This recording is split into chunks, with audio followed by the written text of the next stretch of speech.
nga. Ulitin mo. Kaya mo ba rin practice? Speak English. Ganda-ganda ka na, mamaya makalimutan ko na. Okay. Okay. Once again, thinking, good afternoon and good morning, PBC.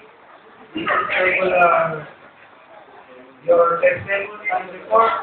It's every Sunday at Carolina Church.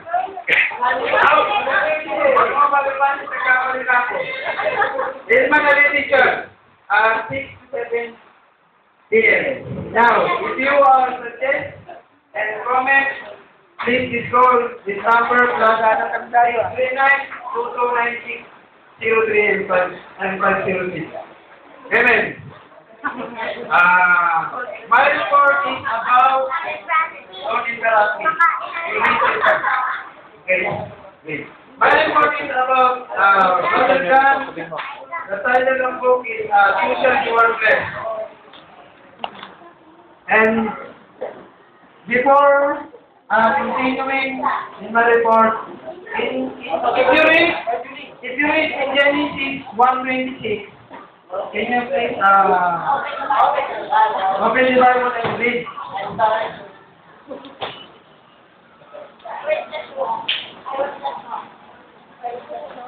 Amen.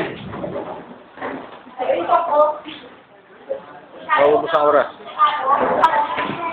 In Genesis 1:26, if you read the Bible, God says, let us make man in our image and likeness. 5 minutes ka lang na. God, He says, let us. Mga English people. If you study this word is us, our, is a plural. Amen? You believe?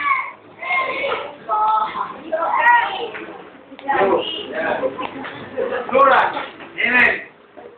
But one question is, who was God talking then? Let us. What's the question? My evidence is us is infinite being. Job 38:4-8. Amen. Let's go to my report. Don't interrupt me. Okay.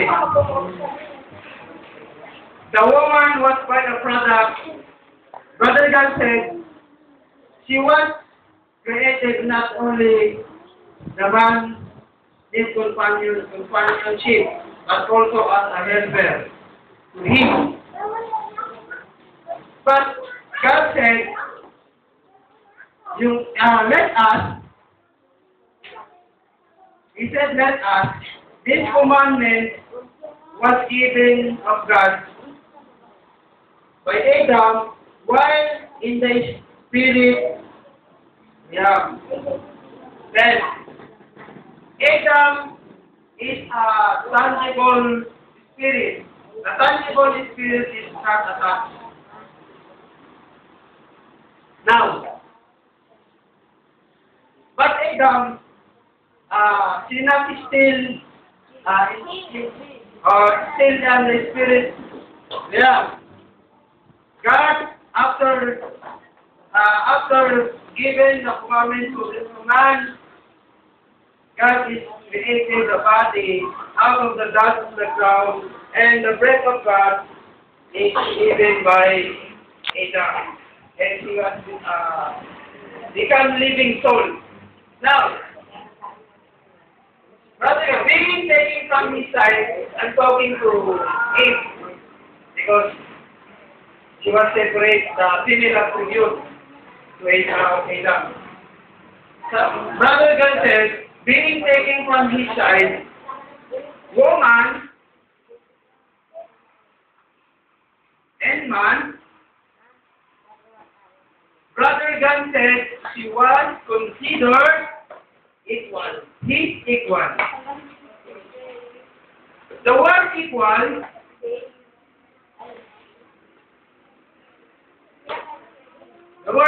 is in Tagalog, patay. Amen. Okay. Now, she was considered, being taken from his side, he was considered his equal. She responsible for, she lost the status after the fall. Woman lost status after the fall. Lost is equal of men. Amen. They were jointly responsible for the fulfillment of God's commandments to Adam. What the commandments given to Adam or man? The commandment was given of God to the man is the replenishing of earth with spiritual children, fruitful and multiply and replenish of the earth and subdue. The word subdue is Tagalog participant. Okay.